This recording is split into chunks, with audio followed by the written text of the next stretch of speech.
ST depot झाला। ST depot झालाय केव्हा झालाय?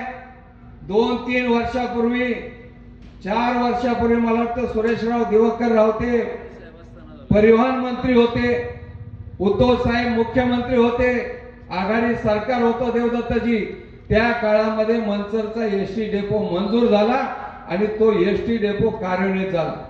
परंतु एसटी डेपो नुसता बांधून तयार झाला, हे स्वतःला फार विकास महर्षी समजतात, विकास काम आणणारे समजतात, पण एसटी डेपो पूर्ण होऊन नाही, त्याच्यामध्ये एसटी यायला यांना 3 वर्ष वाट पाहावी लागली। तुमच्याकडे मंत्रीपद होती, तुम्ही राज्यामध्ये नेते होते, पण तुम्हाला साध्या मनसरच्या एसटी डेपो मध्ये एक सुद्धा एसटी आली नाही।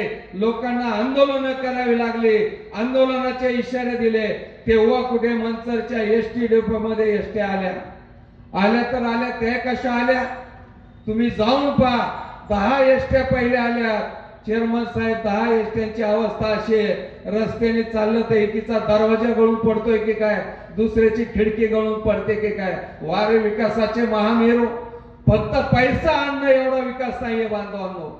तुम्ही जर राज्याचे नेते आहात, माझ्या तालुक्यातील मनसरचा डेपो आहे, त्या मनसरच्या डेपो मध्ये जर नवीन एसट्या 10ची 10 नव्या एसट्या आणल्या असत्या तर आम्ही सांगितलं असतं की आमचा नेता राज्यामध्ये मंत्री आहे, त्यांनी वजन वापरून या ठिकाणी नवीन गाड्या आलेल्या आहेत आणि ज्या काही गाड्या नवीन 3 आल्या मध्यंतरी, त्या 3 गाड्या सुद्धा आम्ही विनंती केली होती की या ठिकाणी मनसर पुणे सातत्याने तासाला एक एसटी सुरू करा।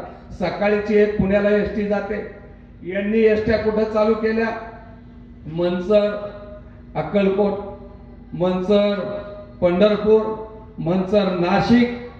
आजही बांधवांनो, मनसरचा विकास आणि मनसरची बाजारपेठ सुधारली पाहिजे हे यांच्या डोक्यात नाही। बाहेरून मनसरला लोक यावी हेही यांच्या डोक्यात नाही। काय विकासाच्या कल्पना? फक्त कोट्यवधी रुपये आणायचे, त्यातलं कमिशन खायचं, स्वतःच्या कार्यकर्त्यांना कॉन्ट्रॅक्ट द्यायचं, याच्यासाठी यांना मनसर नगरपंचायत हवी आहे बांधवांनो।